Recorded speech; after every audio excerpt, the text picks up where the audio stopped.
माझे नाव आहे शमिका मारुती कदम. मी इयत्ता 8वीमध्ये शिकत आहे. माझ्या शाळेचे नाव आहे सुशीलाताई पवार विद्यालय बाले. माझी समस्या कचरा प्रदूषण ही आहे.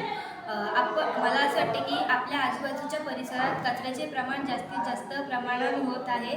त्यामुळे आपण कचरा वेगवेगळ्या डब्यात टाकला पाहिजे.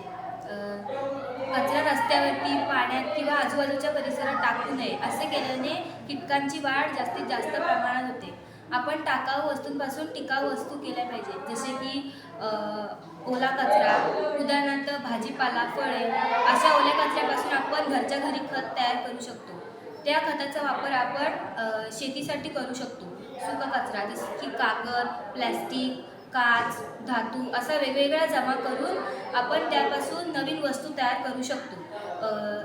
कच्चा मालही वाचू शकतो आणि पुनरुत्पादनही होते व सर्वात महत्त्वाचं म्हणजे कचरा प्रदूषण होत नाही. धन्यवाद.